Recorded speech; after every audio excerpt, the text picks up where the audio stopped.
Welcome everybody to BODHI MAGGA in the month of March. BODHI MAGGA, which translates to Path to Awakening. So our main purpose is to develop mindfulness, unification of mind, and the wisdom that comes through that, especially with the practice of stillness and insight meditation techniques.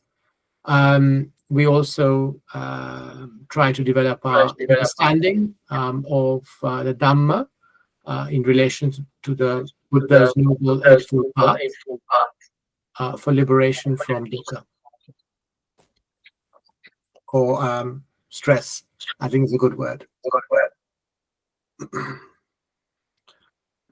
We gather every first Friday of the month from 6 to 8 UK. No longer on Skype. We are now meeting on Google Meet. And this year we're exploring the 7 factors of awakening or Bojjhanga. And today again, we have with us Paul, who's leading the session. It will be an interactive Dhamma workshop, talk, and of course some in-session meditation. And we will then close at 8 o'clock. And of course, we welcome your suggestions and comments, and that feedback is always useful. So the theme for today is that we continue with the exploration of the 7 factors of awakening and the importance of this to stream entry.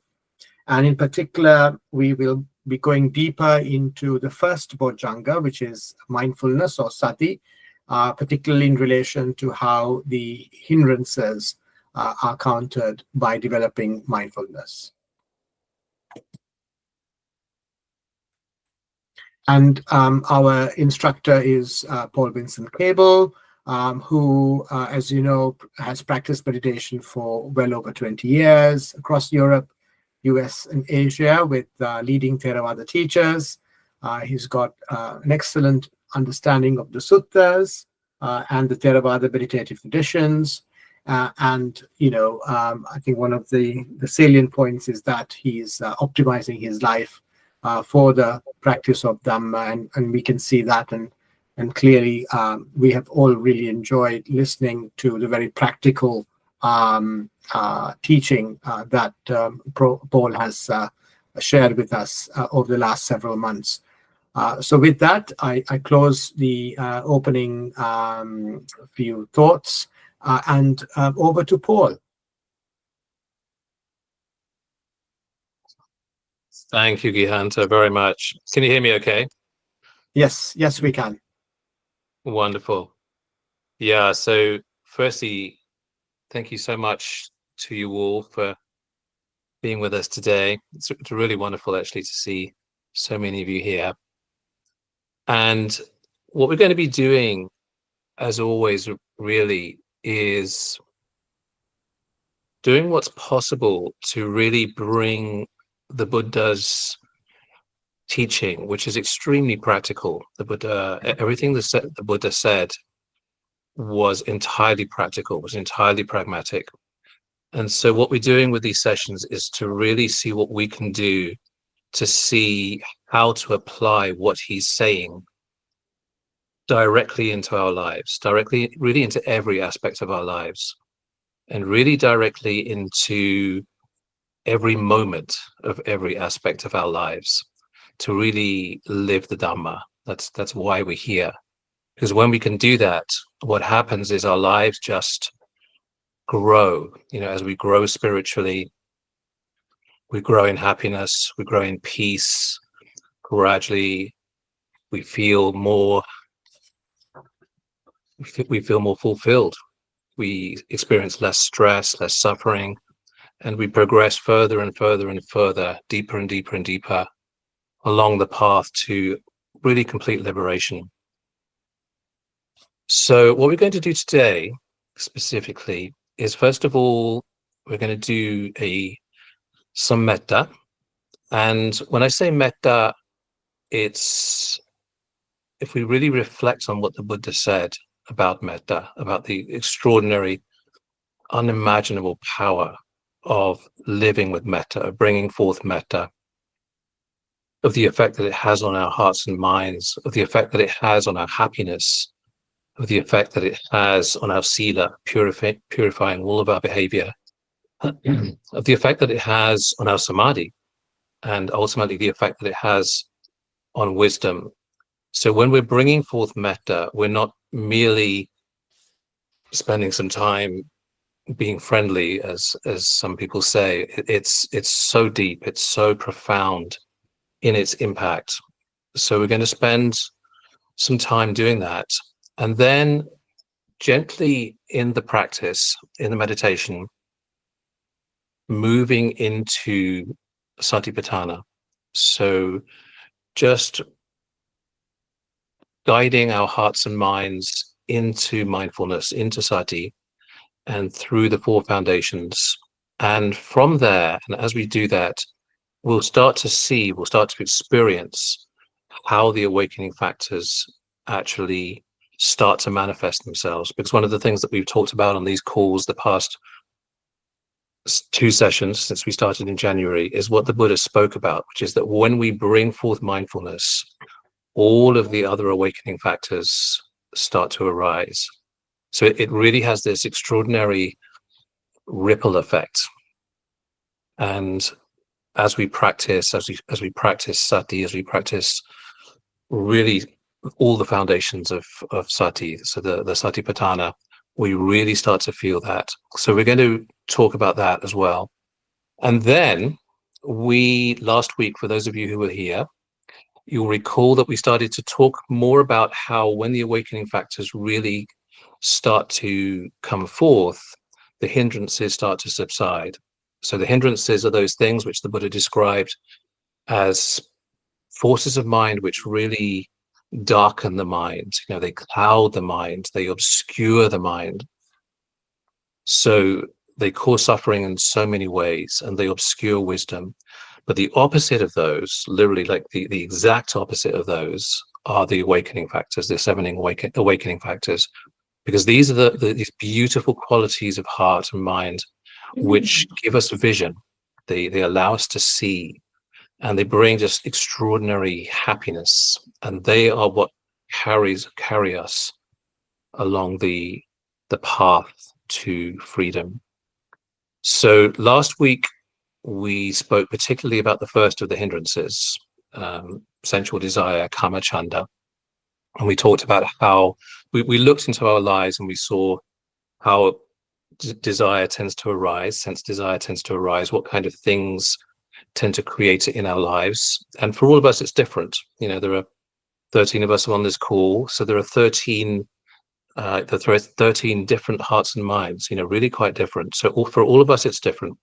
And then also to look at what leads to the hindrance subsiding. So that was last week. So we'll very briefly visit that, and then we're going to move on to the other hindrances, particularly ill will, vyapada, hostility. So getting angry, getting upset, and exploring what are those things in our lives that lead to that, and what are the things that lead to it subsiding. And if we have time, we'll also go on to the other hindrances, including sloth and torpor, sleepy, heavy, lazy mind, and then restlessness, agitation, and remorse, and then doubt. So you're all familiar, I'm sure, with the hindrances, but we're really going to explore how to work with them, and particularly how to work with them, how to use sati to work with them. Okay. So to start off with, it's always a wonderful thing when we sit, to begin by just inclining the heart towards the Buddha, towards the teacher, towards the master. And one of the many extraordinary qualities of the Buddha was his limitless metta, his limitless loving kindness, his limitless compassion. And so by just inclining the heart towards the teacher, even just with that simple act, we start to open our own hearts to the possibilities in our own lives of metta. So, for example, when we go to a vihara and we sit in front of a Buddha statue, and we might reflect, Namo tassa bhagavato arahato samma sambuddhassa, and just ask ourselves, what are we saying? So Namo, so I pay homage, tassa, to that, bhagavato, so to that one who is to be given the highest respect, a bhagava, arahato, so that can be translated in many ways, one of which is worthy, but it's the most profound worthiness, arahato, and samma sambuddhassa, so a completely, perfectly self-awakened being. So when we say these words, Namo tassa bhagavato arahato samma sambuddhassa, we're connecting our hearts with that extraordinary being who awakened to really see how things actually are, and in seeing, to then teach us what he saw, which is the Dhamma. Okay, so if you're not already in a comfortable place, now would be the time to settle the body, and to do that simply by just bringing awareness to how our body is right now, starting with how it's arranged. So whatever posture we're in, most of us will be sitting. How are we sitting? How is our back? How does it feel as it connects up to the neck and to the head? And it may be worth simply seeing whether the spine is nicely poised and aligned all the way up, all the way from the base, right up to the neck and to the head. Because when it's poised, we feel balanced, and it begins to create a certain relaxation. And also, as we notice our posture, we already find ourselves actually in the first foundation of mindfulness, where the Buddha directs us to bring awareness to our posture. And so, how are our legs arranged? How are our arms arranged? Our hands, our fingers. And what we're doing is noticing something which often, as we go through our day, is unconscious. We unconsciously arrange the body. The mind unconsciously arranges the body. And so now we're bringing awareness, we're bringing mindfulness to that arrangement. And if it feels helpful, we can rearrange it. We can move our arms, we can move our legs, just to make sure that we're as comfortable, as poised, as centered, as is helpful. Keep the body relaxed and yet still alert. Relaxed and mindful. Relaxed and aware. And as we do that, one of the things we can start to notice is that our breath may have started to deepen. The in-breaths gradually get longer and deeper, and so too the out-breaths. We can reflect also that it's no accident that the breath is also part of the 4 foundations of mindfulness. It's in that first foundation. Because when we bring mindfulness to our breath, we're really bringing mindfulness to a very large part of our experience, our moment-to-moment experience. So fundamental is the breath. And as our breath deepens, wonderful things begin to happen to the rest of the body too. Your heart starts to beat a little slower as it relaxes. Your shoulders relax.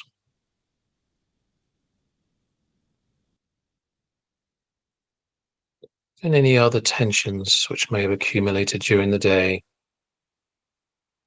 from whatever activities we've been doing, from anything which may have occurred during the day. As our breath deepens, with each out breath, we can just let go. Just let go of any holding on.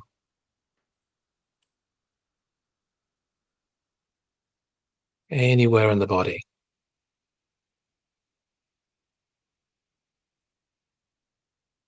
We can just bring awareness to the head and just see if there's any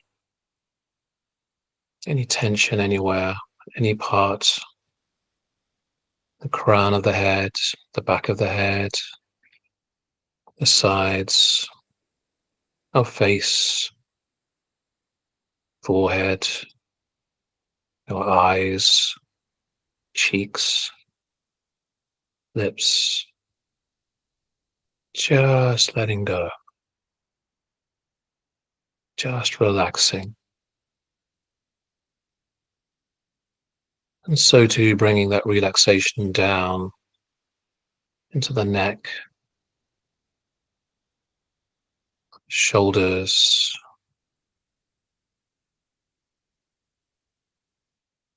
the upper arms, down into the elbows, the lower arms, the hands, and the fingers. We can also reflect that in doing this relaxation, this is also part of the first foundation of mindfulness, because we're bringing awareness to the sensations in the body. We're automatically noticing through this exercise, through this gentle relaxation, hardnesses, softnesses, any tinglings, any roughness or smoothness.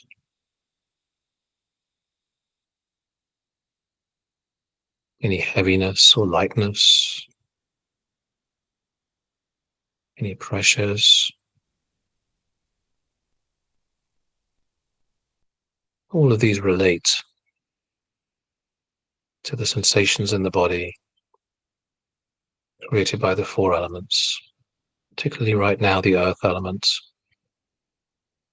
We might also notice any flowing cohesion created by the body parts, which is the water element. And as we bring the awareness into the chest and the back, and down to the abdomen, also noticing temperature. any warmth or coolness, because this is the fire element.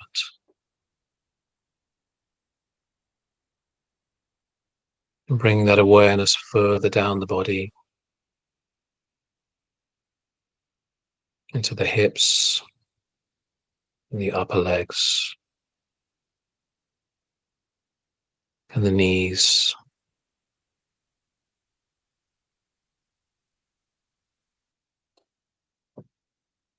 And then down into the lower legs, shins and the calves, which work so hard for us during the day as we walk around. And so too the ankles and our feet and the soles of the feet.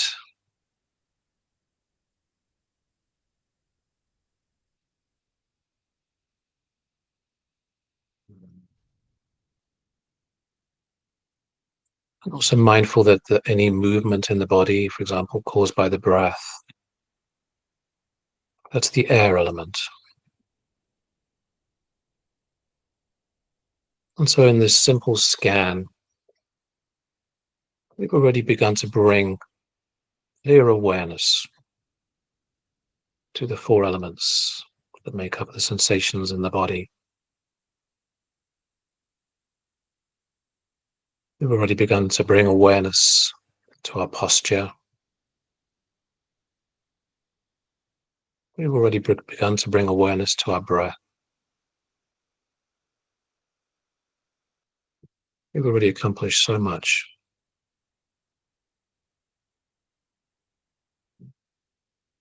And it's a wonderful thing to do, to bring gratitude to this body that carries us around, that does so much work and that we often take for granted.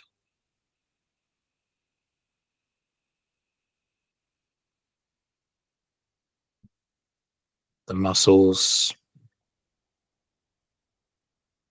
that we use and the sinews, the tendons, whenever we do even the simplest, smallest movement.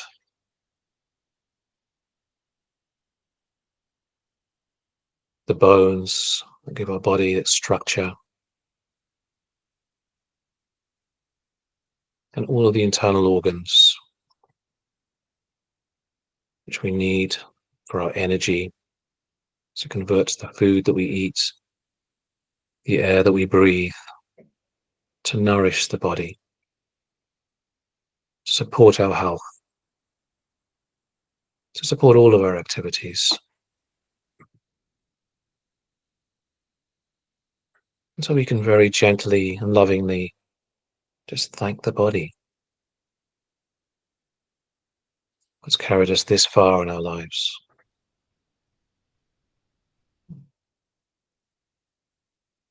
And this act of gratitude, this very simple act, is a wonderful act of metta towards ourselves. Acknowledging, being kind to ourselves.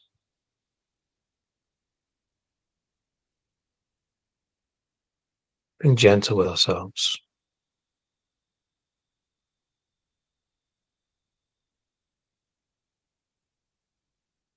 And as we do that,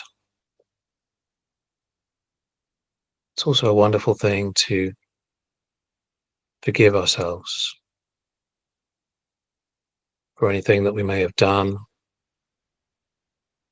we wish we had not done, or anything that we have not done that we wish we had done, or anything that we have said that we wish we had not said, or anything we have not said that we wish we had said. And for our thoughts too, any thoughts that we have thought that we wish we had not thought, any thoughts, for example, of kindness towards others which we have not thought, which we wish we had. And so just to forgive ourselves. It's okay.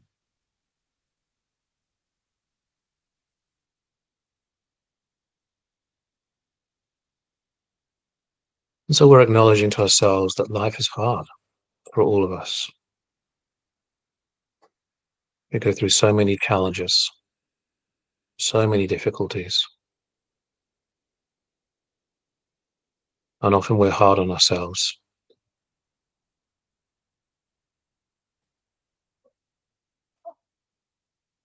So this act of forgiveness for ourselves is very important.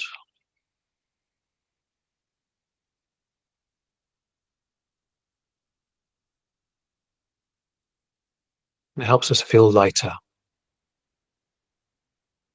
purer, cleaner.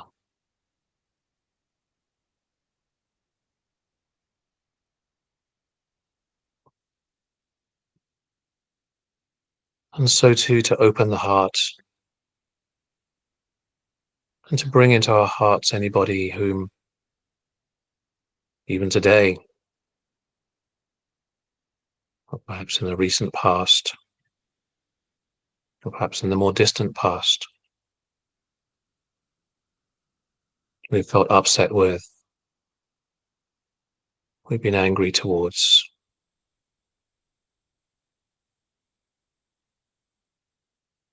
And to reflect that they too, just like us, have many difficulties in their lives, difficulties which we don't see, which we don't know about, and which lead them to do unskillful things.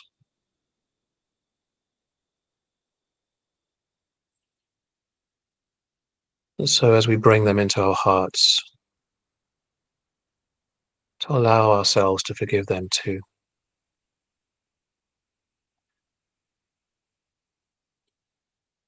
Knowing that they, just like us, are doing their best to be happy, doing their best to be free from suffering, even though they may not always know how.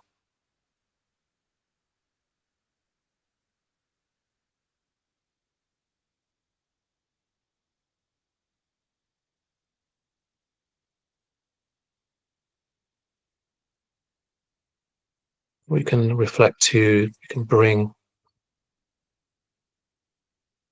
other beings too into our hearts, including people, beings who we don't even know personally, but we may know of. We may read about them, we may see them in the news. We also may be doing things that are unskillful, that are creating harm. And knowing that they too are trying to be happy, they're trying to be free from suffering, but their minds, their hearts may be obscured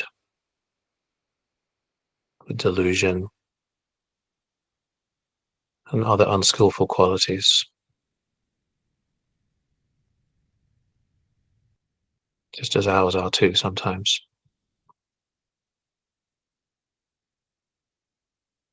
And that helps us to accept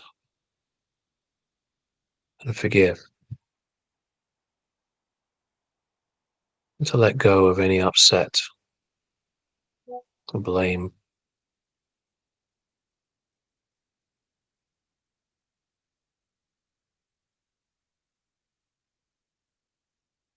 We can expand our awareness now to all beings everywhere, all human beings, most of whom we will never meet, but who are there. To the beings in other realms, the uncountable number of beings in the animal realms,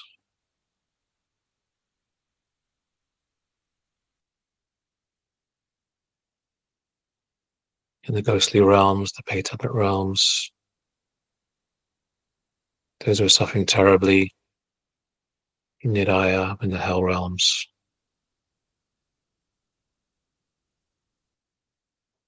Those beings who are currently enjoying good fortune in the higher realms, in the Devaloka, in the Brahmaloka. So for those who are currently enjoying good things, we can wish that their good fortune continues. And for those that are suffering, we can really deeply wish that their suffering comes to a swift end. And so all beings, without exception, above us, below us, around, everywhere, wishing to all beings as to ourselves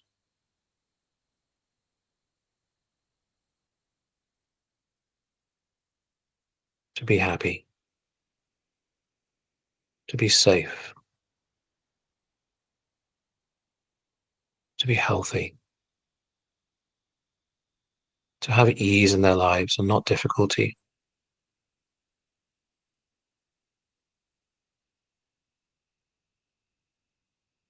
to have peace.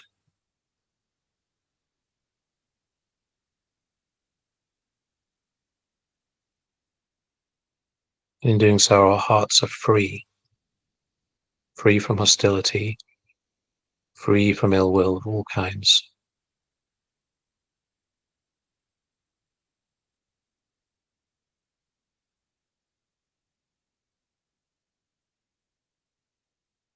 We abide in this wonderful loving kindness, goodwill, beauty of heart towards all beings,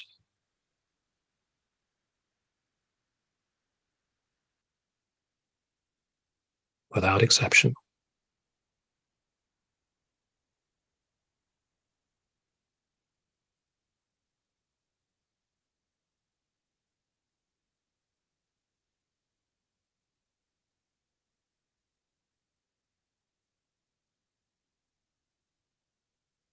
And we can drop into our hearts the intention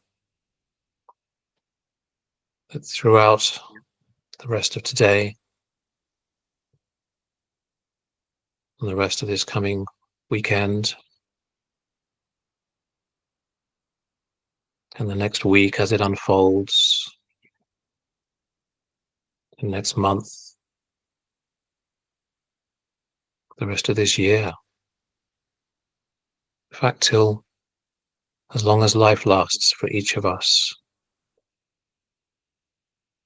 that intention to live with loving kindness,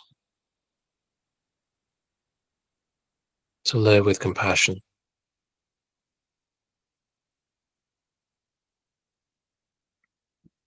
to live with joy in other people's happiness, in other people's successes.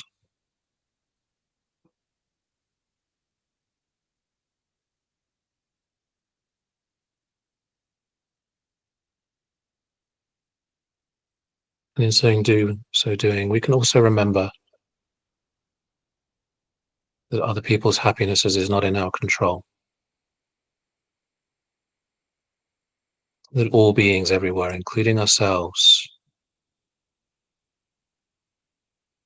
are the owners of their actions, of their karma, heirs to their actions, born of their actions, related to their actions.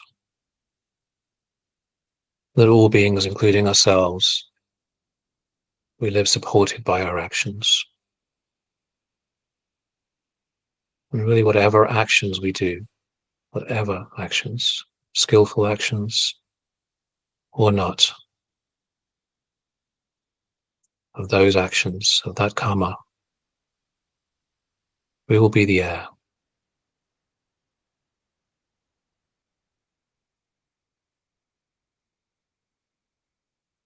And by living with this equanimity, it means we do not get pulled into, dragged down by suffering around us. We can simply bring forth metta, bring forth compassion.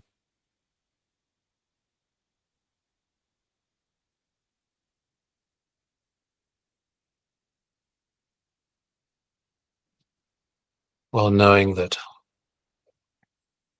all of us are the heirs to our own actions.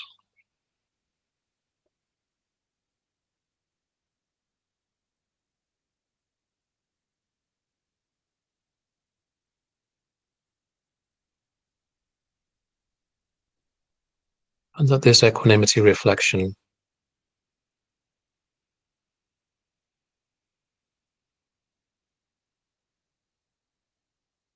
is so important in all of our Dhamma practice. Because it also gives us an understanding of how everything in our lives arises out of conditions, out of previous causes. But everything, without exception, is dependently originated. And so is ultimately impermanent.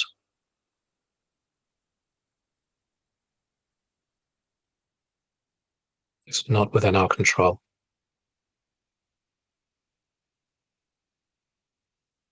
And reflecting that the Buddha said that when we see with wisdom, with right wisdom, with sammappaññāya, that everything, all conditioned things, everything in our lives, everything that has gone before, everything that will come in our lives, in all beings' lives,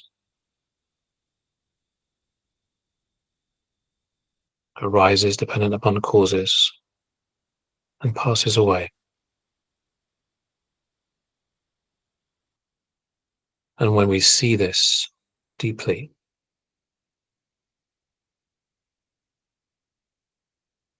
our hearts are free. The Buddha said, this is the path to purity. This is the path to freedom. This is the path to liberation.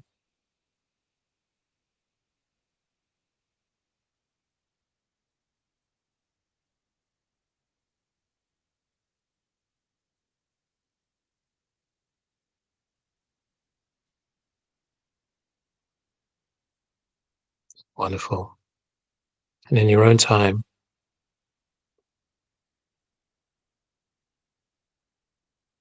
you gradually bring awareness back into the room, whatever sounds there may be in the room.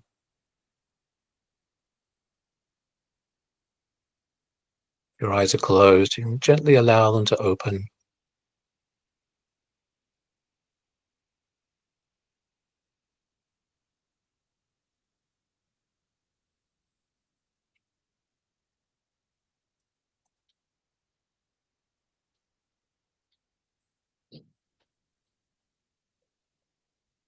Wonderful. Thank you so much.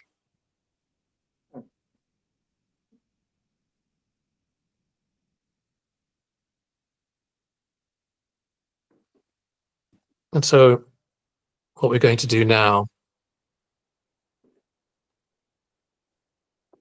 is to bring that same mindfulness that we've brought forth in a quiet sit.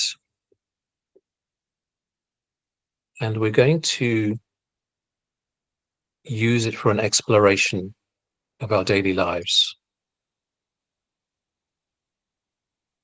And particularly, as I mentioned earlier, to observe how the hindrances arise as we go through our daily lives, how they obscure our minds, how they create this blindness that the Buddha speaks about, and how we can use mindfulness of the hindrances, mindfulness of how they arise, mindfulness of the experience as they arise, to let them go, and bring forth those beautiful, wonderful awakening factors to bring joy, tranquility, and wisdom to our lives.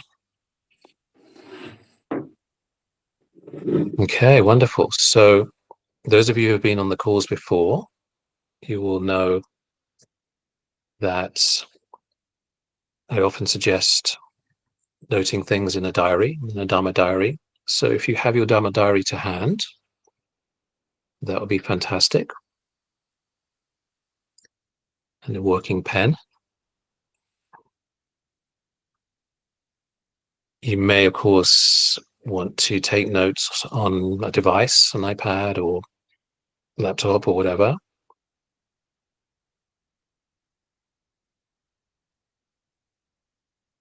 So yeah, so the ability to write will be very helpful over the next hour or so.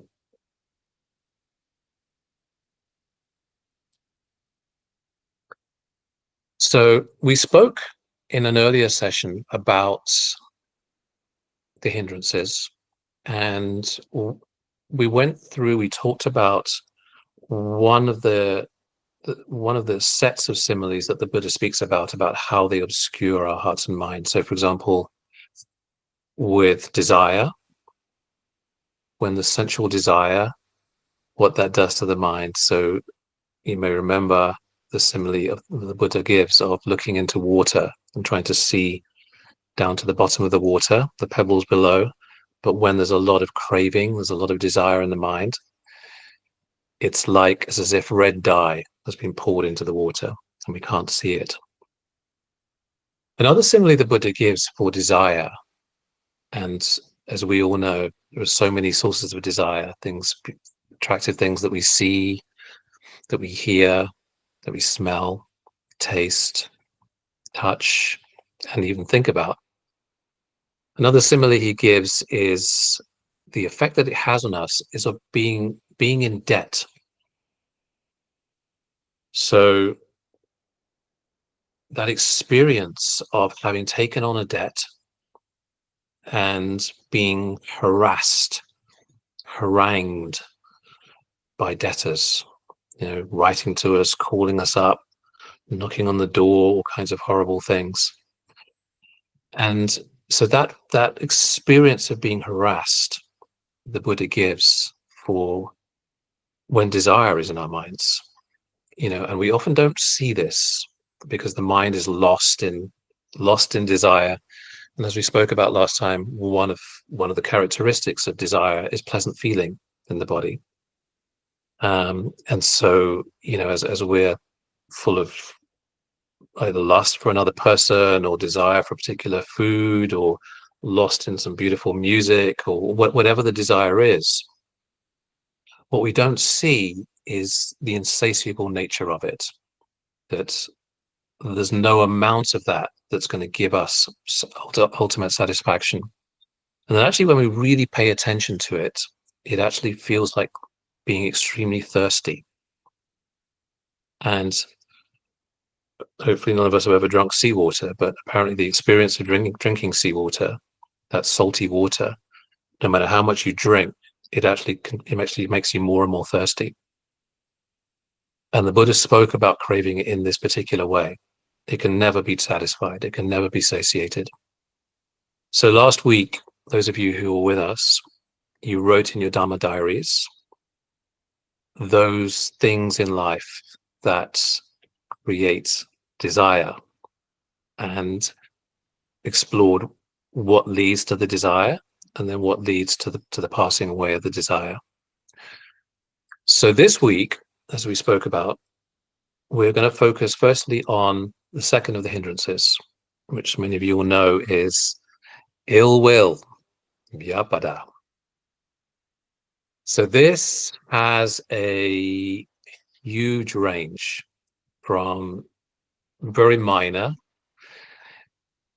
a little bit of irritation. We go out to the car to drive somewhere, we get to the car and we realize, oh my goodness, I forgot my car keys. I left them somewhere in the house. So relatively minor irritation like that. Somebody says something a little bit annoying, and maybe even it's not even conscious, but it's just like you just feel it. You feel that little flicker in the mind of annoyance. So it can be minor like that, or it can be major. It can be getting really angry, really upset, where our minds are full of angry thoughts, and perhaps that those angry thoughts may spill into angry speech. And if somebody's saying something we don't like, we may respond angrily. And as we all know from experience, that tends to be like pouring petrol on a fire. And anger, as we see daily in the news, we might even experience in our own lives, can also spill into our physical behavior too. You know, we can start banging tables and throwing things, and worst case, even start punching and hitting people and doing all kinds of bad stuff. So when ill will really gets a hold of our minds, it leads to bad things. And even at a minor level, it's uncomfortable, it's painful, and it's also creating disturbance in the body.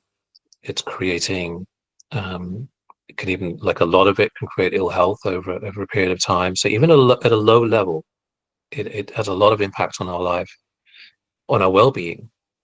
And at a high level, when there's a lot of aversion, it horribly impacts our lives. It impacts our relationships, our health, as I was saying earlier. It impacts how we look. You know, if we go around in our lives with a lot of anger and upset, it ages us. You know, we look in the mirror and we see like the lines are getting deeper, not just because of aging, but because of the ill will. You know, it makes our face kind of furrowed and tight.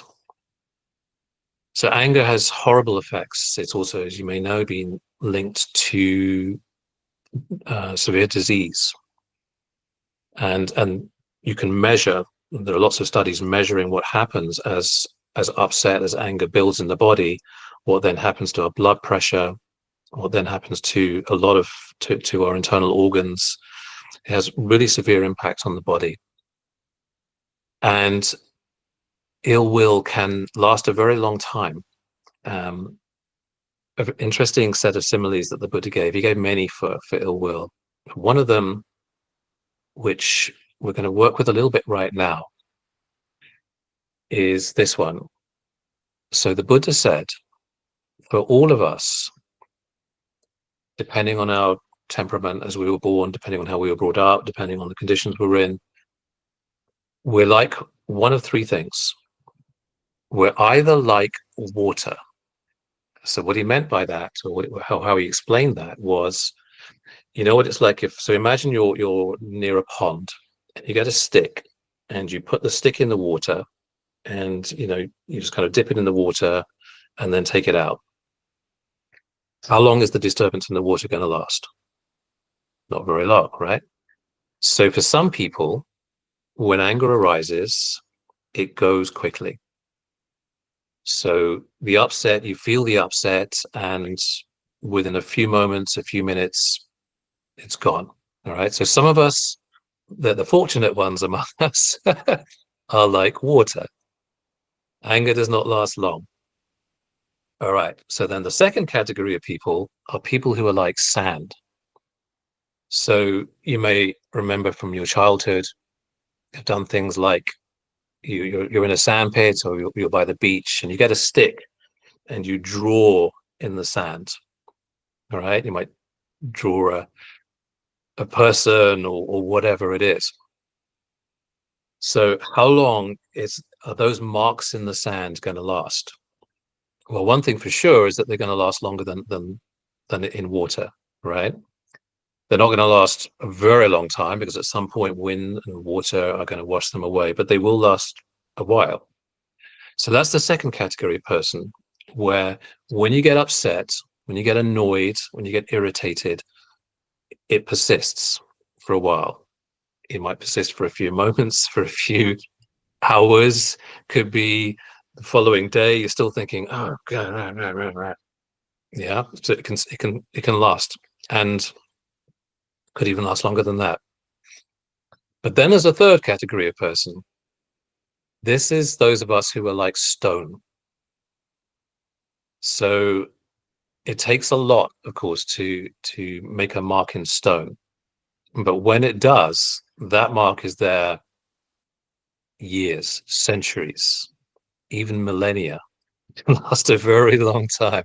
It takes an awful lot of wind and water and other things for the marks in that rock, in that stone, to erode. So the Buddha said there are some of us who, for various reasons, hold on to anger, hold on to upset, hate even, for a very, very long time, years, decades even. You know, there are things which Fred did in the classroom when we were 7 years old that we're still angry with him about 4 decades later.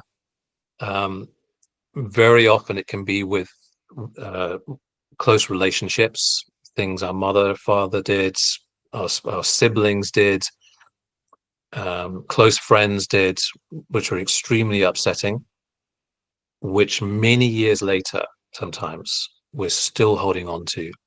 So there's still that burning effect of resentment, of bitterness. And one of the reasons why this is very important is that in bringing sati, in bringing awareness to our hearts and minds, and to how we live our lives, to really be able to be extremely honest with ourselves about what is so for us. Some of us are quite fortunate in this regard and genuinely are like water. Some of us are not. But whatever it is, actually reflecting with deep honesty and sincerity which of those we are.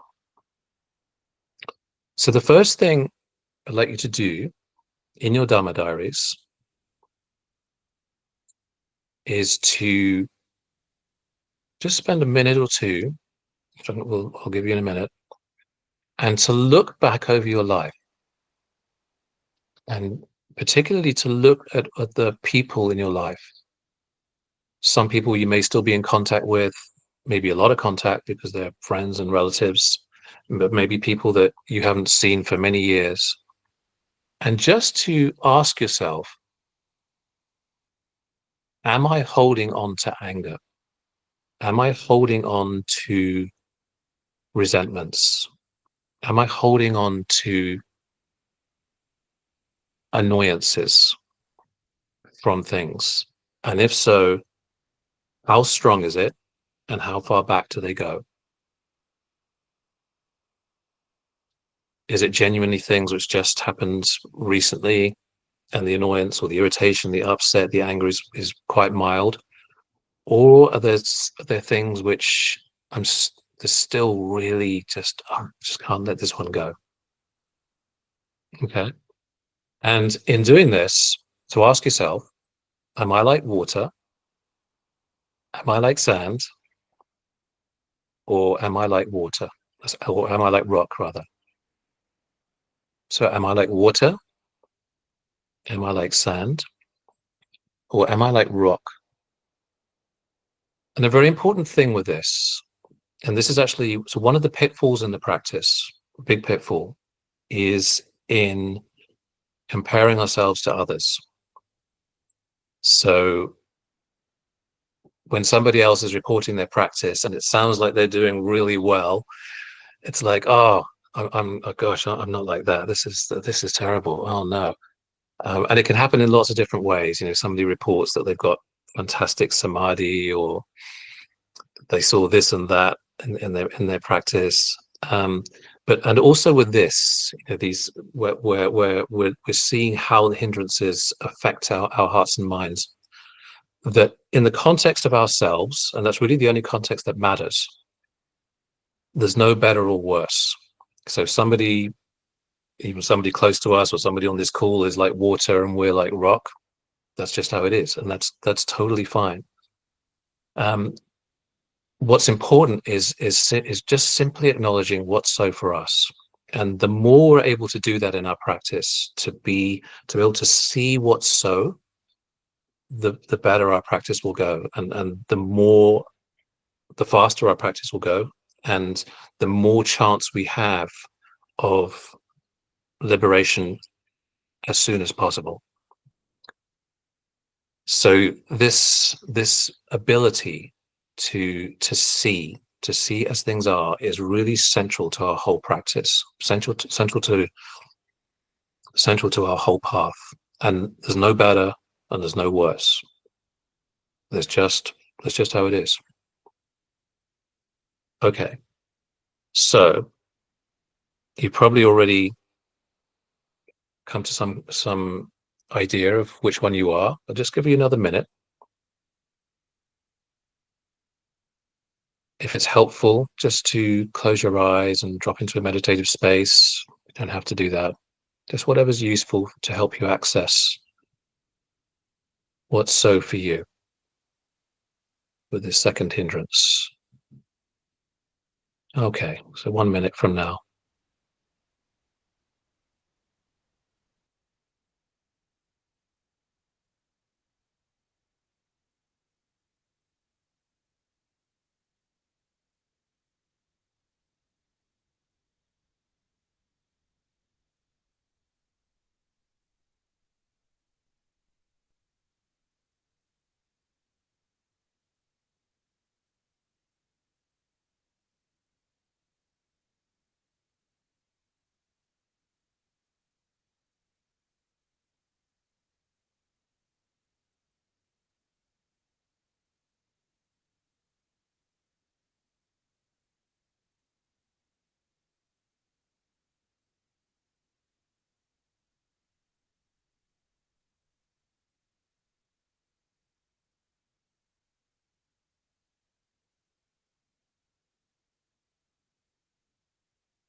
Okay. It would be really wonderful to hear some shares about this, to hear your thoughts. Can I So, ask a question, please, Paul? yes, Hirante, yes. I mean, for me, I feel that it depends on the each individual case. Mm-hmm. How close you are, or how severe the case is. Mm-hmm. Do you get what I mean? I do. Can you give some examples? Let's say if it is a small thing which doesn't, which is annoying, then you just say that and that's it. If it is something somebody you have trusted with some information, and he's, put you down, or he has done something, it depends on the, something really can't believe. Mm-hmm. So therefore, it could last a long time, really, because you have put trust on that person to say something, and then he would have gone and messed it. Mm-hmm. Mm. So it sounds like that there are some people in your mind for whom your mind is like a rock, where that they did something which you're still upset about. Is that correct? Yes, yeah. So therefore, it lasts long, and you can't forgive them initially. Initially, as time goes on, you might brush it off. Yes, absolutely. So yes, for sure, Exactly. for sure. So what's interesting is if you look at those cases where your heart feels like a rock, or in the Buddha's simile as being like a rock, right? So they did Mhm. something in the past which was you found terrible, Mhm. and so even now, a long time from them, it's that there's still a holding on. There's still it's No, difficult to forgive, as you said. no, no, no, not like that. But I mean, it lasts long. But uh, I, I tend not to hold on. I would have forgotten even. It Okay. just it eased off as time goes on. Oh, it But has eased off. Okay. yeah, eased off as time goes on. Like for a family member, like my husband, if he does something, I wouldn't get that annoyed. How much? I don't know. I don't know, because maybe he does so many things wrong so many times. So therefore, Right. I can easily put it into, oh, it's one, soon I turn my back, I can forget it. It could be I very get it. severe. It could be very severe. I get it. Well, Yeah, one of the things you just said was very important, which is you when you look in your own heart, you can see that even things that happened in the past have eased off. You use that phrase eased off. So that's yeah. important because that means they're not like rock. Yeah.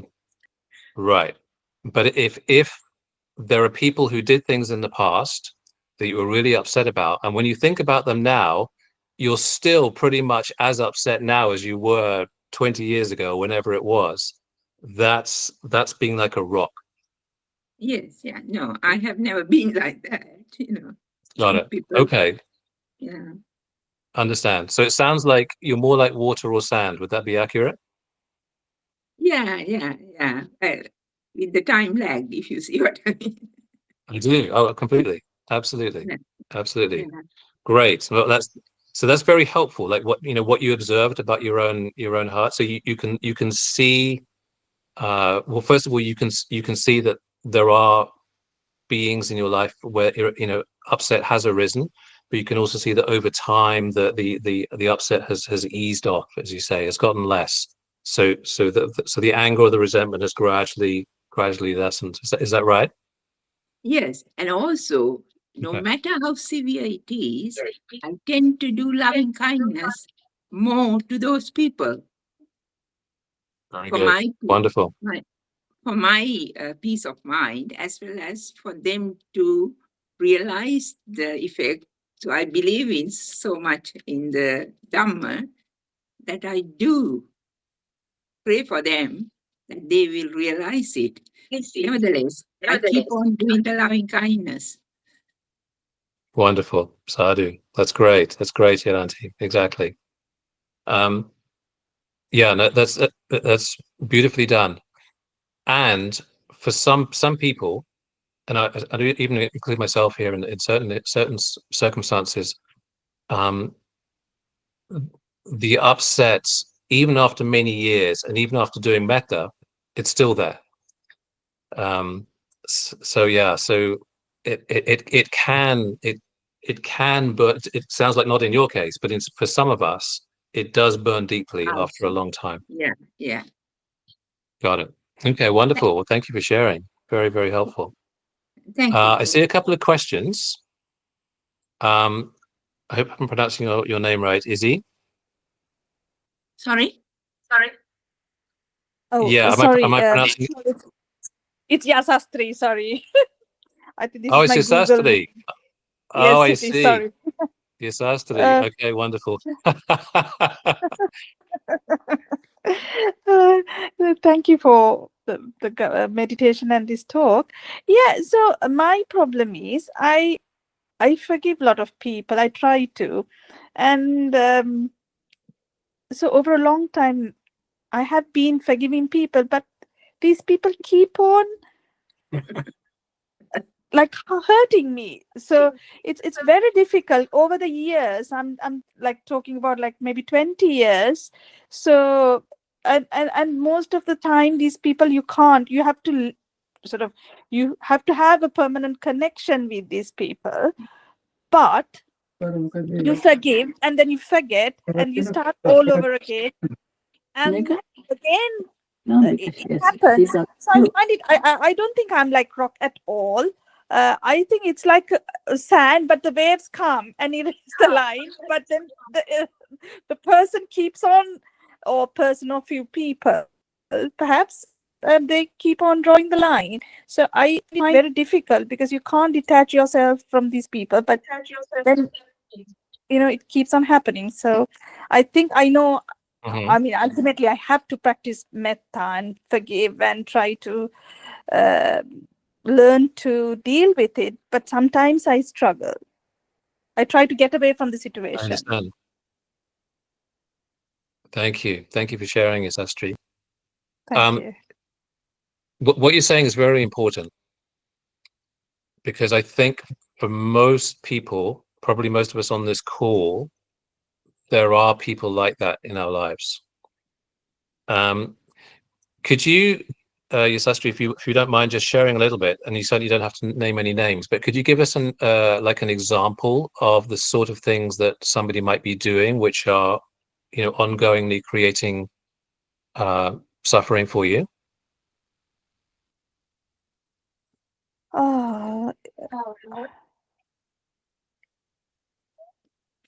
Like a sort of hypothetical situation.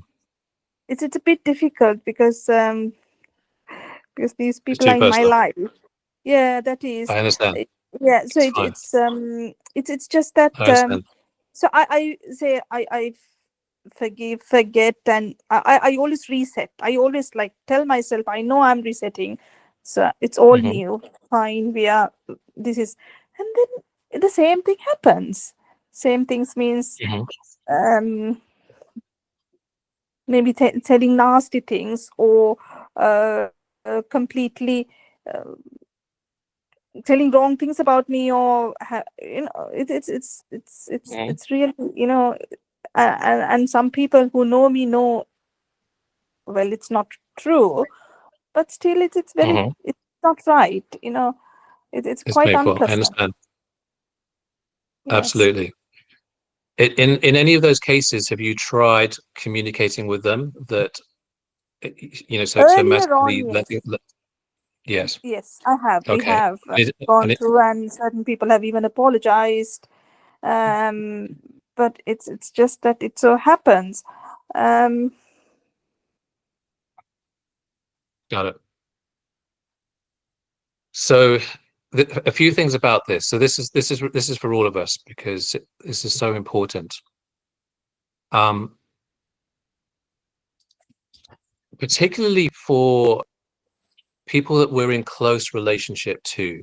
So, our family, our close friends, or maybe friends a little bit further removed, colleagues who we have to work with a lot. It's not at all uncommon. In fact, it's for almost everybody, from almost all of us.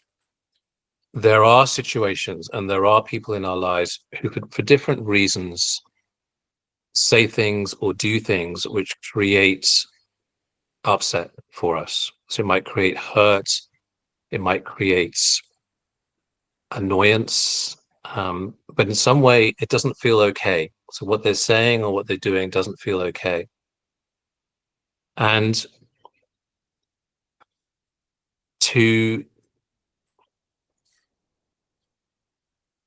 so one of the reasons why it's so important to be able to work with this, in terms of ourselves and in terms of the relationship, is that when it goes on for a long time, it's having an impact both on us and on them.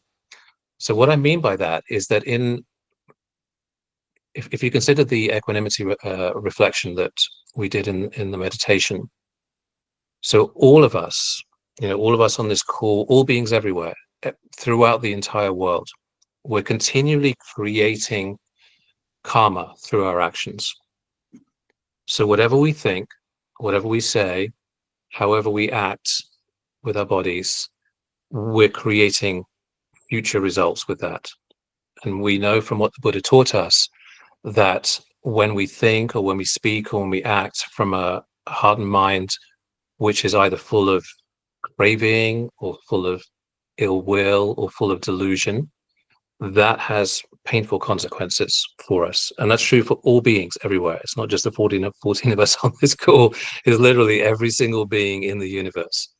And so too, when we think or speak or act with a heart which is full of giving, of generosity, of loving kindness, of wisdom, that will inevitably have happy consequences for us.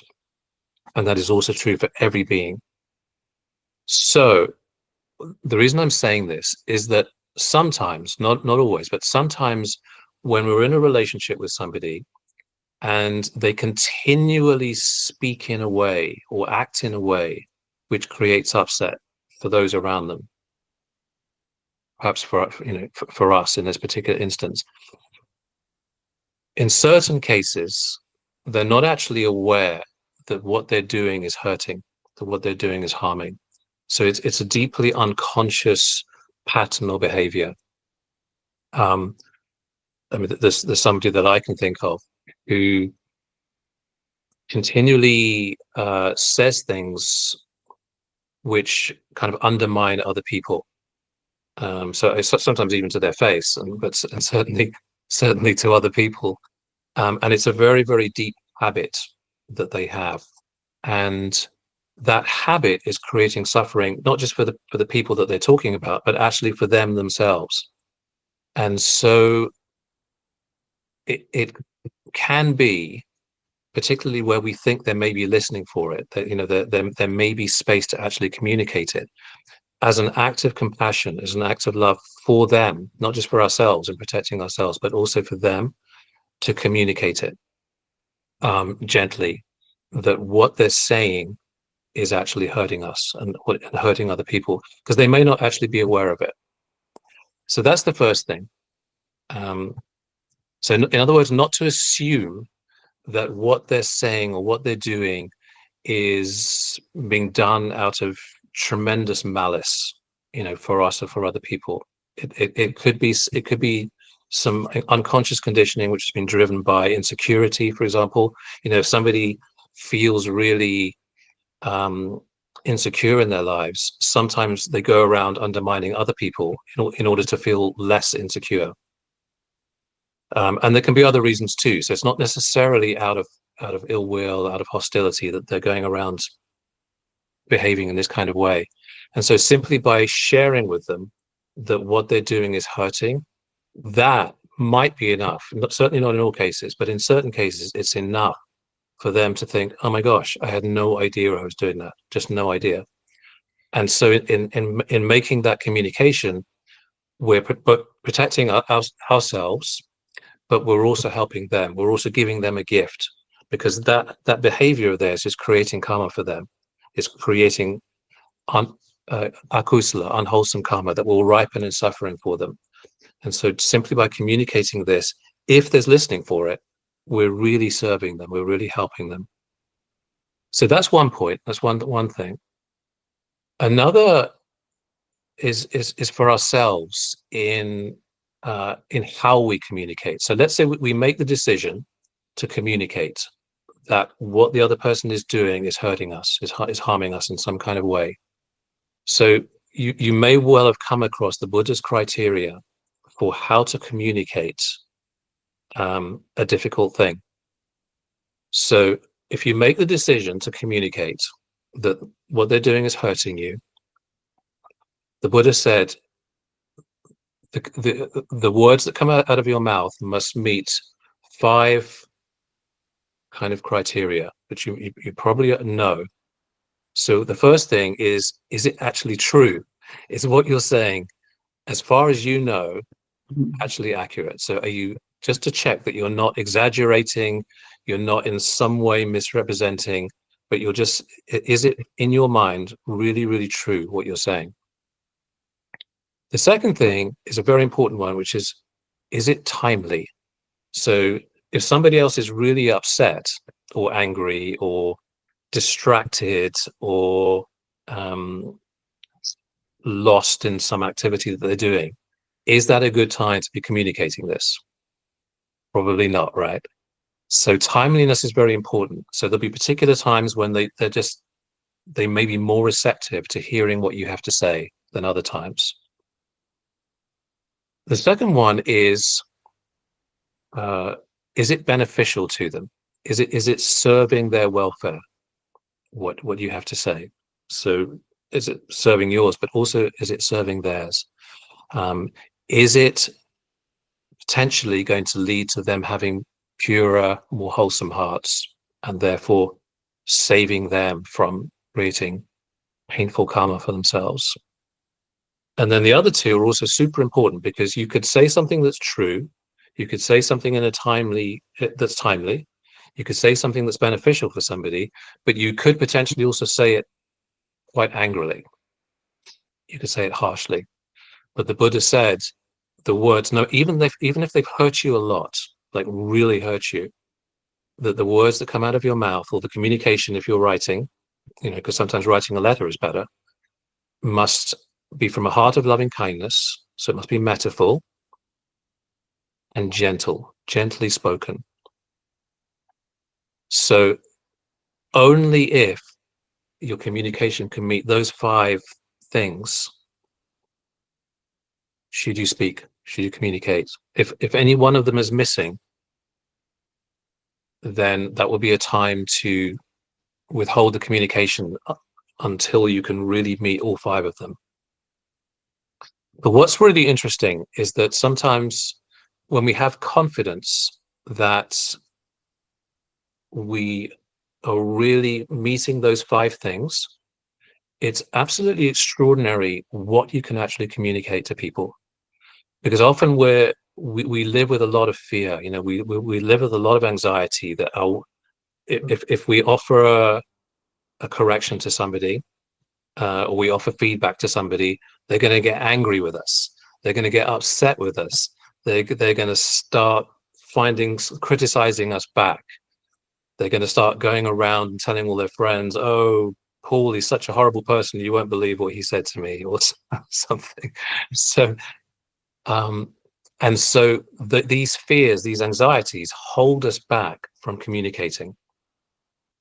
But if we can really meet these 5 things that the Buddha said, it creates potentially extraordinary opportunity in our relationships, extraordinary opportunity to have open, honest relationships that actually grow, and where the other person, surprisingly, is actually genuinely appreciative that we actually told them that.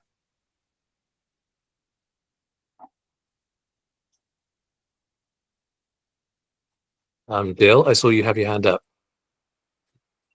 Yes, no, when you were asking question about your experience and when I had done the internal work, so I just want to say some of the things that you mentioned before, because what I realize is when a person is very close to you, like a very close family member, then even simple things they say, you tend to get upset because you've done so much for them and you expect very much more. The tanha is very much more, so it's easier to get.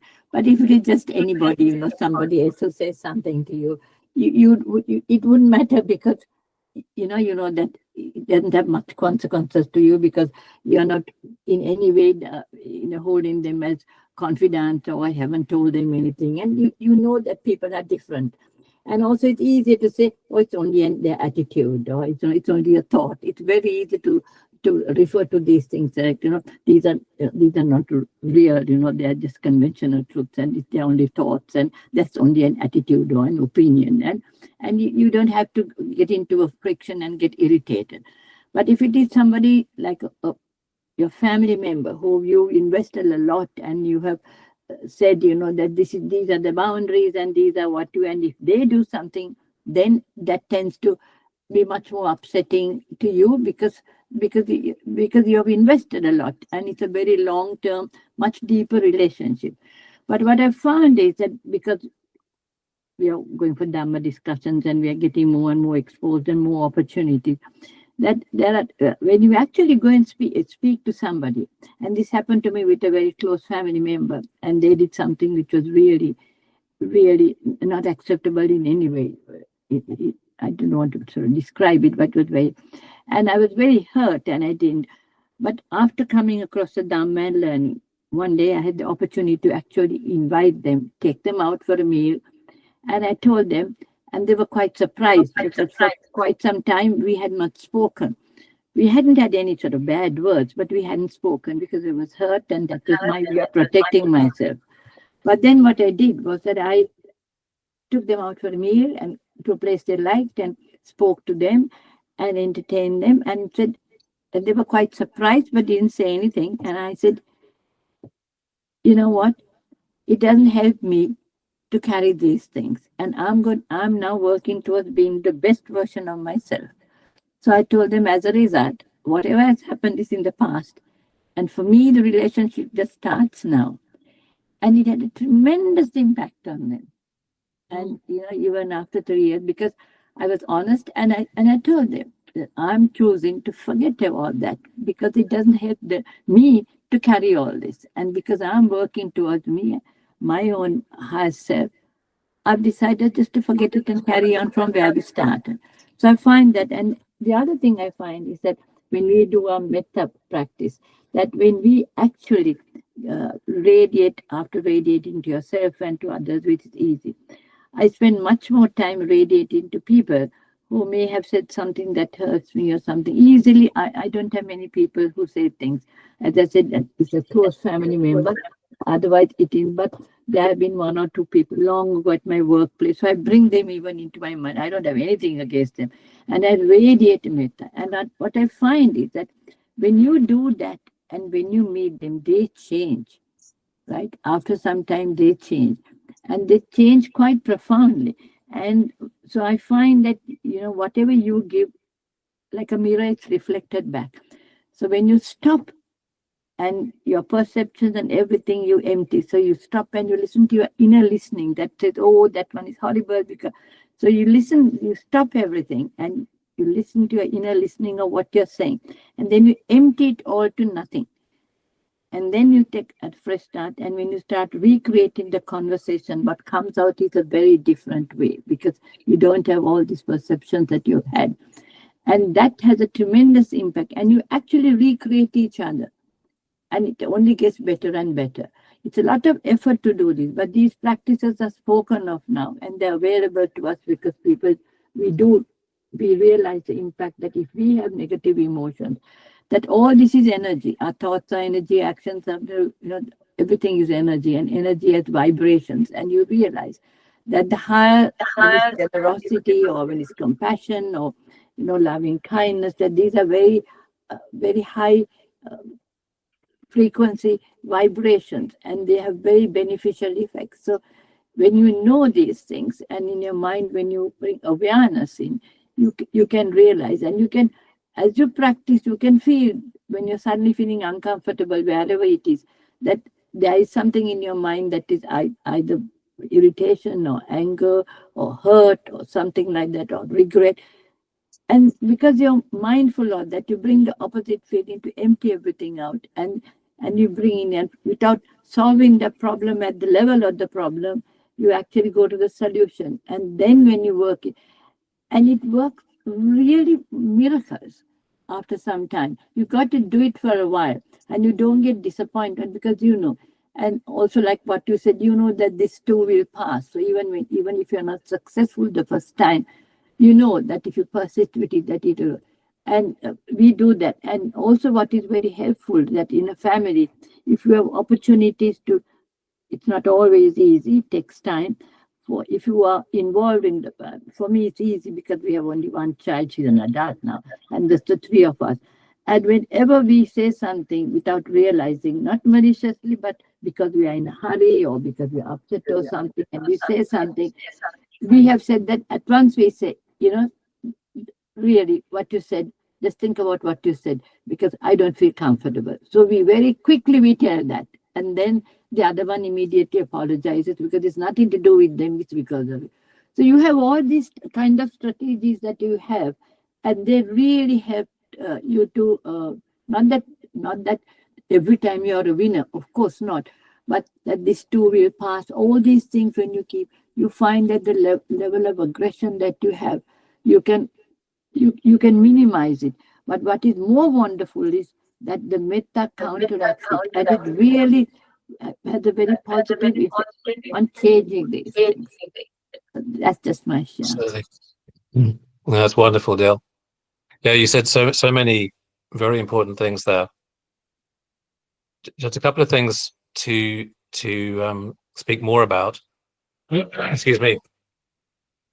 One of them is, as you were exactly as you were sharing, that when we do communicate difficult things and we communicate them in a skillful way, it actually deepens the relationship.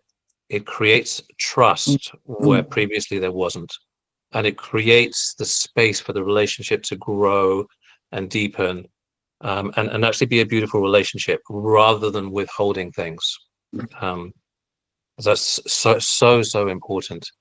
Some of you may be familiar with the simile. This is actually not a simile from the Buddha. It's a simile from relationship therapy, but it's very much speaks to what we're talking about, which is that in a relationship, whenever something goes unsaid, it becomes like a brick that goes down between the two of you, and literally every single thing that's unsaid is another brick on top of the brick. So you get brick on brick on brick, brick on brick, and what you're doing is through unspoken communications, building a wall between the two of you.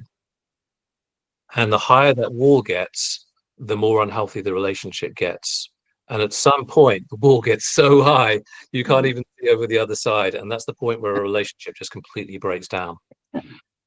And so for all of us, in all of our relationships, exactly as you were saying, Dil, which is speaking these things which are previously unspoken, what you're doing is you're removing the bricks, you're bringing the wall down. And if you keep doing that, if you in the habits or in the practice of doing that, your relationships will always be healthy. That's wonderful. Just one other very quick thing, because you said something also very important, which is that in our close relationships, one of the things that tends to happen is expectations tend to rise. So as you said, I mean, I think probably all of us on this call, we have families, right? And particularly those of us who are parents, we might feel that we've done a lot for our children. And so what does that create? It creates, as you said, expectations. And so when the other person does things which don't meet those expectations, there's upset. So an important part of our own mindfulness, of our own practice in our relationships, is to bring mindfulness to where expectations have started to build up in the mind, because expectations are basically views and a form of craving as well. It's a form of desire for people to act in a certain way or do certain things. And so that's really important as part of the practice. Does that make sense? Yes, very much. I think that's a major part of the practice, and that communication to the, because wherever there is expectation and they are not met. I remember when my daughter went abroad, the one advice Ajahn Amaro gave, said it, when he said, what advice can you get? He just said 2 words. He said, don't have expectations. And she didn't realize what that was. Everybody else was wishing her to do well, and she said, don't have expectations. And that's the one, within the first day, she realized that was where she suffered the most, because she had expectations of things, what had happened in England when she went somewhere else. And of course, it was different, right? Exactly. And so I think that's a very valuable point, because that is so correct, these expectations that we have. Wonderful. Thank you. Exactly. Beautiful. Gihanta, I see your hand is up. Just a quick comment. So you said, are you water, are you sand, are you stone? And I was thinking about this, and I have water in my life, I have sand in my life, and I have stone in my life. There are some people, when I think about them, it still creates deep hurt within me because of what they did, or and there are others, it's not the case. So I find it difficult to classify myself as water, sand, stone as such, because I think just like how some of the other shares today, kind of depends on how badly you were affected by, say, a certain person. And I was surprised to remember that in some situations, yes, there are stones in my life. So it's not one type. Thank you. Absolutely. An important thing, so for all those of us who have stones, shall we say, so there are long held upsets as part of our practice, as part of our metta practice, as part of our sati as well, to bring that person into the heart and ask ourselves, is it possible that there's something that happened in their life, maybe in their childhood, or maybe just before the incident happened, the thing that they did, which we're really upset about? Is it possible that there was some kind of suffering in their life, which we may know nothing about, which conditioned what they did? And the reason why that's important is that when we're very upset with somebody, what the mind tends to do is to personalize it. It's like, they did that to me. And so what we're doing in this particular exercise, this particular exercise of metta and sati, is to really incline the mind to what's true, which is that all of our behavior is highly complex, and is created by a lot of different conditions, by a lot of different things, and that, as the Buddha taught us, all of these conditions don't belong to anybody. They don't belong to ourselves. They don't belong to anybody. They're impersonal conditions, all of it. And everybody that we know, so including all 15 of us on this call, all of our friends and family, all beings everywhere, have suffering that's going on that we don't know anything about. Sometimes very, very deep sources of suffering. Things that happened to them, things that other people did to them.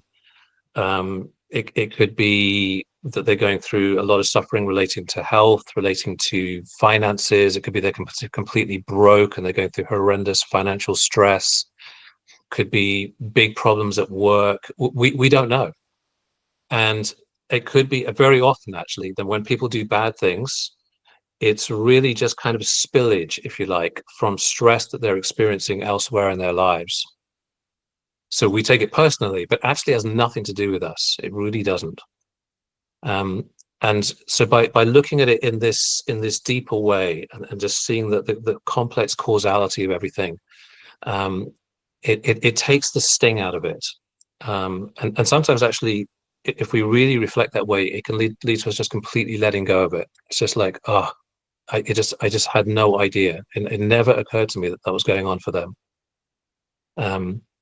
So that's a little reflection about that. Superb. So in the few minutes we've got, we're just going to go a little bit deeper into this, and in our Dhamma diaries, to ask ourselves this question. So when I look at when ill will arises in my mind, can I think of and write down up to 5 things which often cause upset, anger, ill will in my mind? So what we're looking for in this is patterns, because our lives are full of patterns, and for all of us, for all of our behavior, there tends to be certain things which trigger certain states of mind, and therefore certain behaviors. Anger, upset being one of the most important.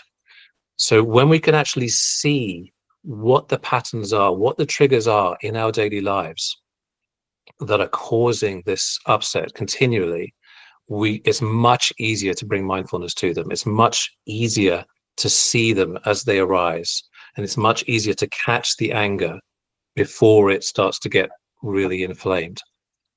So the question is, essentially, you're asking, what are my triggers? That's another way of thinking about the question. It could be particular ways in which people speak, particular tones of voice that people use. It could be when we feel we're being criticized. That's a common one. There could be particular situations, like, for example, in traffic, when we need to get somewhere, and every single time anger comes up. So that would be another example of that. And for all of these triggers, there are reasons why. There are particular attachments of mind that are creating the trigger. But the key first step is to identify what the triggers are. Okay. All right. Wonderful. So over the next couple of minutes, see if you can write down at least one, and ideally several, up to 5 triggers. And there can be things which trigger a little bit of annoyance, or just outright super angry, even rage, but which you see just occurring. Okay, so a couple of minutes.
Just to give you a little steer on this, in terms of something the Buddha said, which is actually very, very helpful to reflect on. The Buddha said there are 3 types of people that we get upset with. One is somebody who we perceive has done something to us.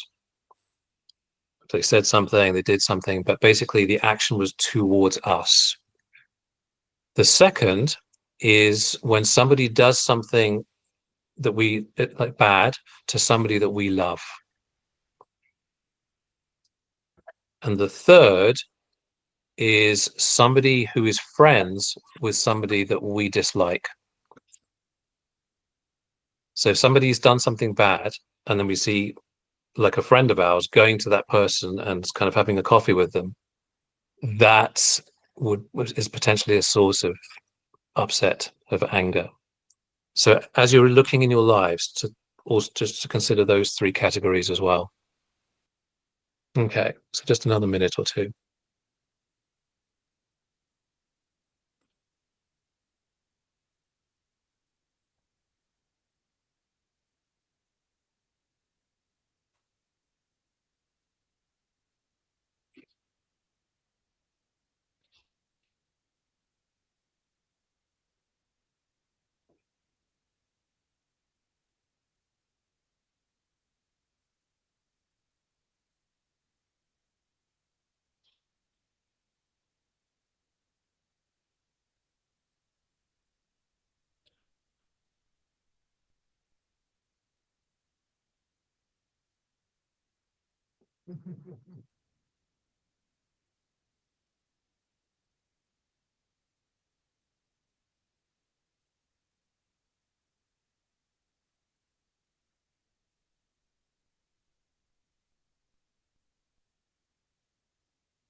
Wonderful. And when you're ready, or you feel you're ready and you like to share, if you could, Can I just start, please, Paul? please, Saranti. Yes. Yeah. I don't know whether I understood the question properly. Okay. What I put down was when someone tells lies, I get really, really, really angry. Okay. I don't know why. You see, I feel very hurt because how can I trust?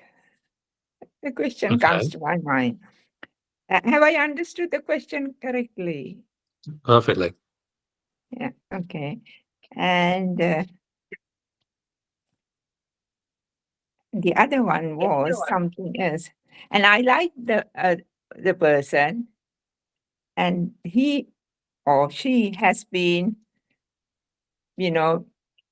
become a friend of another person. I think it is my jealousy or something. Are you with me?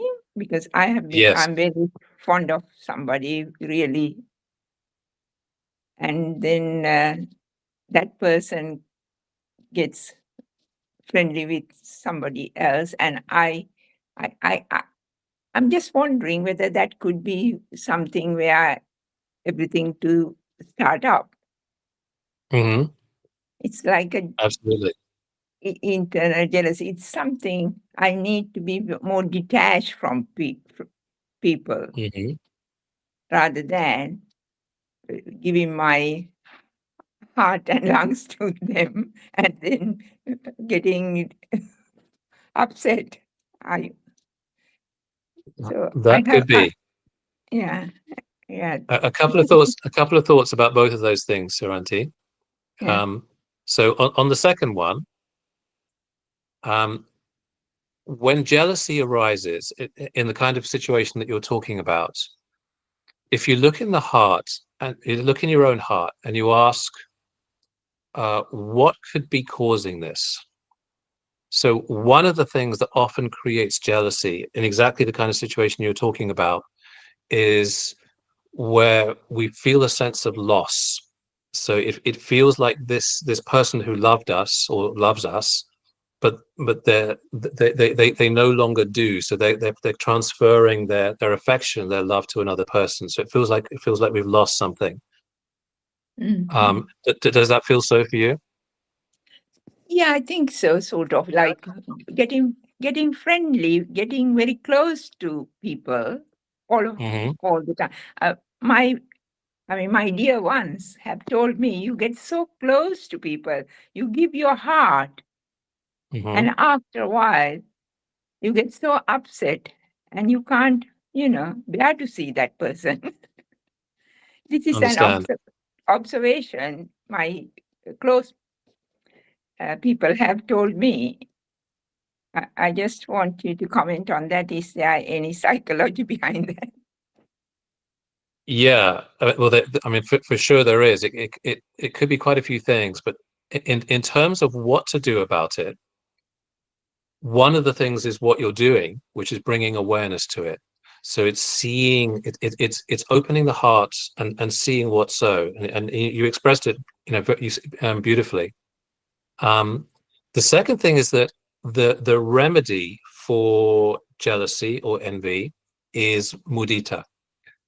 So in this particular case, happiness for the other person, who now has the friendship of this person who you are close to, because you know for yourself the happiness that you have with them, and that person. So now a new person has that same happiness that you have had, and so just experimenting with that, seeing if as you do that, you feel some more ease in your own heart. It's just like it doesn't hurt so much, because your heart is happy for somebody else. Um, Okay. that's one thing. There's lots I could say about it actually, but I'm also mindful that we don't have a lot of time. But the first thing that you said about trust, when somebody lies to you. Mhm. And you said you get really upset because, like, how could they lie to you? So a way to reflect on this is to ask yourself, what are the reasons why somebody might lie? And one of the reasons, there are lots of reasons as it happens, but one of the reasons is fear. Very often when we don't tell somebody the truth, including somebody we love, including somebody we really care about, it's because we fear that they will disapprove of us. They fear that they will be angry with us. They feel that they will reject us because what we have to tell them is not nice or is not a good thing. And so we lie to cover it up. And so just to explore in your own heart what motivations the person might have for lying to you. And very often they're actually lying out of love for you, out of fear of your rejection. It's not because they're disrespecting you. It's not because they don't, it's not, maybe it's almost certainly nothing to do with that. Does that make sense? Yes, yeah, that's right. Yeah. I need to think through it really on a scenario. Is this Exactly. the reason? Yeah. Exactly. So what you're doing is you're bringing both internal mindfulness to yourself and external mindfulness to their mind to try and understand their mind and their motivations. Yeah. Yes, yeah, that's right. But having heard that about me, I now be mindful when I approach in future other people. Even when I have new friends, I tend to be a bit cautious, not to get too attached to people. So which will put me at a distance so that I won't get hurt. Yeah. Yeah. And Absolutely. think everything is impermanent. So that would be a good way of me reflecting on. That for sure. And also reflecting that pretty well every single person we ever meet, they too have hearts that are at the effect of the defilements, so craving, aversion, delusion, mana, all of these things. So that when they do bad things, including lying, that's what's happening, that their own heart and mind is at the effect of these. So it's not personal. It's these forces of mind that have taken control of their mind and have led them to this unwholesome behavior. That makes sense. So you're depersonalizing it. Yes, yeah, that's helpful, Paul. That's very helpful to think of in that manner. Yeah, thank you. Thank you, Hiranti, very much. Deepani. Just very quickly, just talking about triggers. So it could be that I'm stressed, for instance, like I'm late for work in the morning, I can't find my car keys, and I'm just, where did I leave it? And I get everybody to try and look for it for me. Then I get angry with them. So, and that I think is more like a anger in the water, basically. It's sort of once you find the car keys and then you go, so it's fine. So there are situations when I'm stressed that triggers sort of anger, I think. And then there is expectations, because like say I got a deadline to meet at work anyway, and somebody else was supposed to do some work for me. So I'm going on the expectation, okay, when I get into office today, he would have finished his stuff, and then I just need this day just to finish it off, and I could just give the paper up. So, but when I go to office, then I find he hasn't done it or he's done it wrong. And I just think, oh my God, I still got to do this again. And that's going to take me that much longer. So that I think is another anger thing. And I think it was quite good the way Dill said about expectations, not to have expectations in a way. And I think that's quite good because if I take a step back and think about it, it's because I got angry because I had that expectation. If I didn't have that expectation, then I wouldn't have got angry. But I mean, very good. You can think about it afterwards, but in hindsight, but when it actually happens, it happens. And then the other thing is like when it's unfair, I think at work it happens sometimes where somebody would say something and I think that's totally unfair. But then if you think about it, it's probably they didn't know about it. So they completely deny it, that they did something. That I don't know whether it's more hurt or whether it's anger. or like sometimes, and then the other thing is where a bit like Hiranti, where when I give 100%. Like when somebody's in a very bad situation, I don't know, say going through divorce or something, I'll be there for that person. But then when I'm in a bad situation, they don't reciprocate. You know the word I mean. Anyhow, I'm getting it mixed up. So I think that creates some way expectations as well, and I think that's probably more hurt than anger. I don't know. So to me, hurt and anger does get mixed up sometimes. So that's very big. Absolutely. No, thank you so much, Deepani. Yeah, well, quite often for many of us, and certainly true for my mind, hurt triggers anger. So the anger is a direct response to feeling hurt, for sure. I mean, all the things that you're sharing, and it's wonderful, really wonderful seeing all of this, and thank you for sharing. And so the practice for all of us is really observing these things as they arise.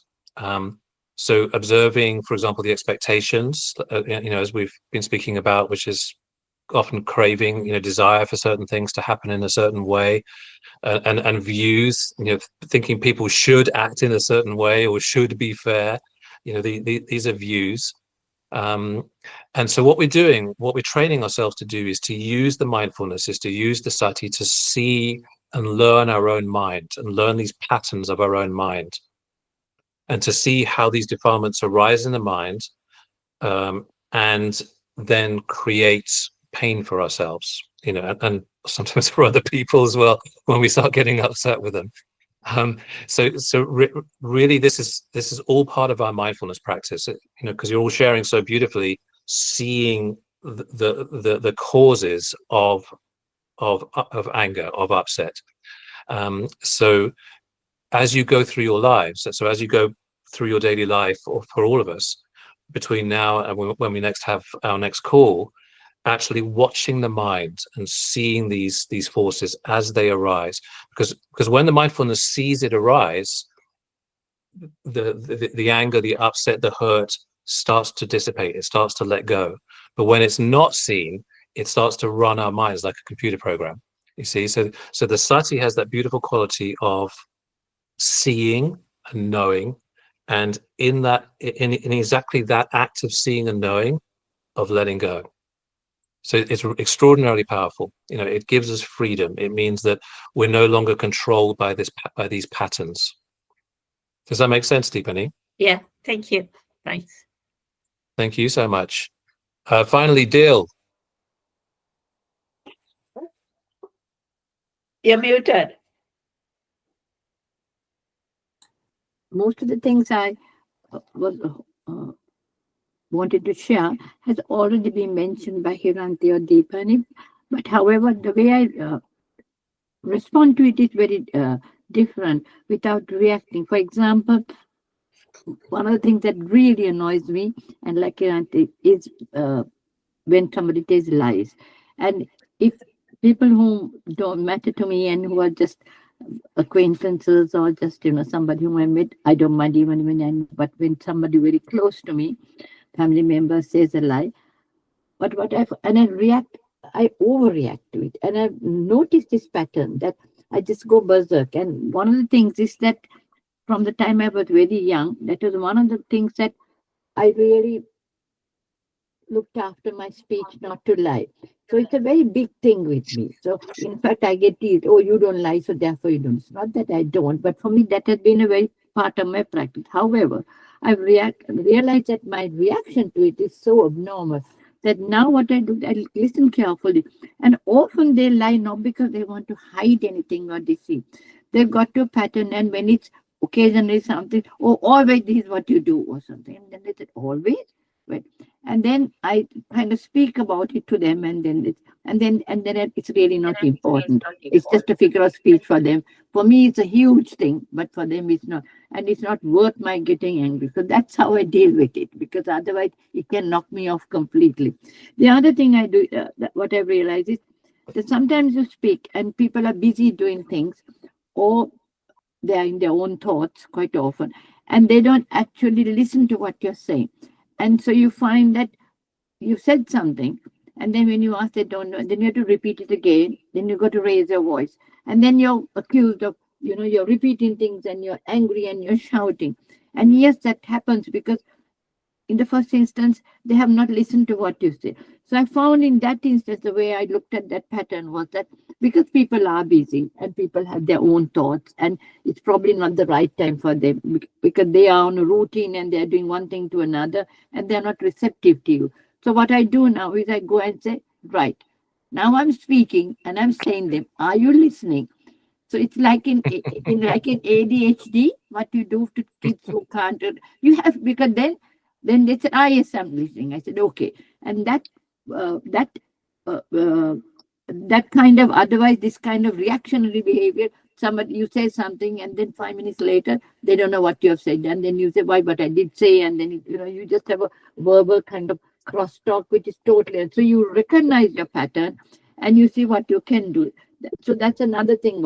And this thing about expectation, at the end of it, you can't change anybody else's behavior. You can only change it, you can only change your behavior. And I think that it took me years to learn that you think that just because you it's so obvious, everybody's talking about it, it's a Dhamma, and you think because you know something that somebody else and you've told them, but they don't change. So that lesson I've learned, with difficulty, that you actually can't change anybody else. So you're just getting frustrated for something and you just say, right. So now I just tell them, right, that's the way that that is your direction, but this is mine. And, we do it differently. That's it. And we just let you. So that expectation of them doing what I think, and particularly when, because I'm a pediatrician, obviously with healthcare, the slightest thing, you would, because you're a doctor, most doctors are like that. But when you fall sick, right? Because others are not doctors in the family, if they aren't a doctor, some are, but some are not. For them, their minds don't think like that. So then you have to ask them to do something. And then I keep on saying, why do I have to ask? Because I never ask. When I see, I do. But then I realize it's because I'm a doctor. That's the way I'm trained. You can't expect somebody else to do. So now, otherwise I get very hurt. And, and when I do something, I said, I said, look, when I'm ill, I do this, but you don't do the same thing.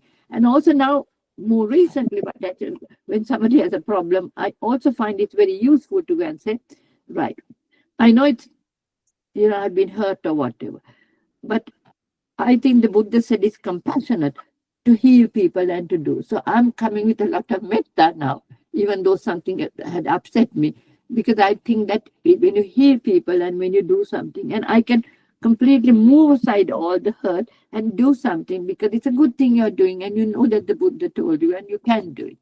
So I think you have to look at the way that you react and the patterns of your reacting and reflect on that and find alternative ways that are appropriate for you, may not be for another. And when you work on things like that, your aggro can be reduced. And that's just my feeling. Wonderful. Now, wisely said, Dil. Just to finish with a very important simile that the Buddha gave for exactly what you're talking about, which is to look after our own minds. So he gave the simile of two acrobats. So there's the pupil acrobat, you may know this one, and the teacher acrobat. And the teacher acrobat says to the pupil, okay, I'm going to stand on your shoulders. So you look out for me, you take care of me, and I'll take care of you. And the pupil said, no, master. Really what we need to do is I look after me, I take care of me, and you look after you, and then we'll be fine. And the Buddha says in this particular instance, the pupil is correct. So we can't control anybody else's mind. The one person's mind that we have control over is our own mind. And so if we look after our own minds, in doing that, we're both looking after ourselves. And in fact, we're taking care of other people, because that means our own sila is pure, we're more metaful, or lots of all these beautiful qualities start to come forth when we look after our own heart and mind. Wonderful. So I'm mindful that we are out of time.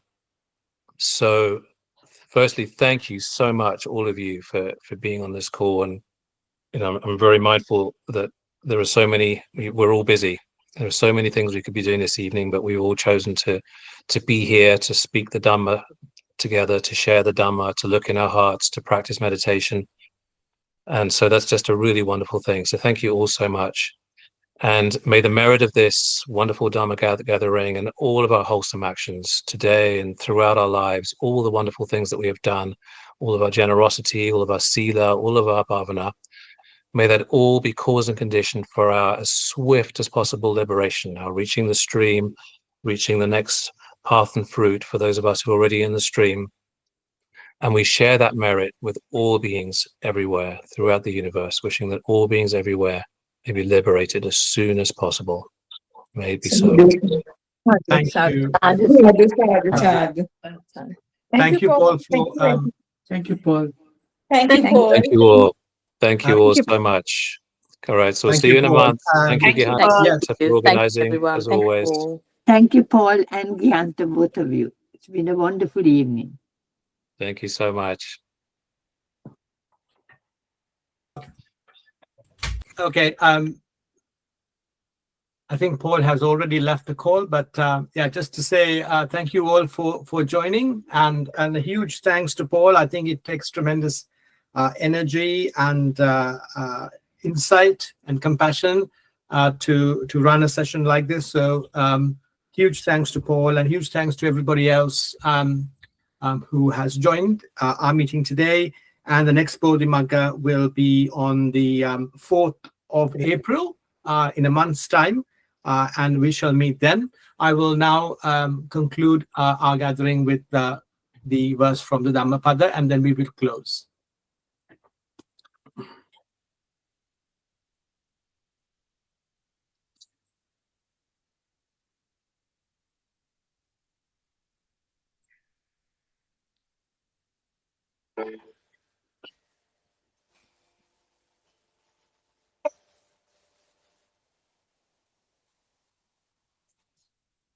Arogya Paramalabha Santutti Paramang Dhanam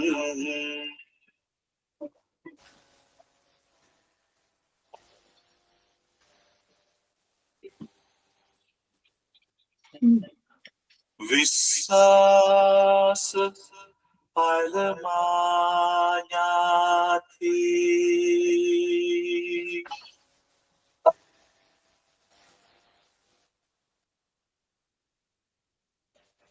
Nibbanam Paramang Sukham.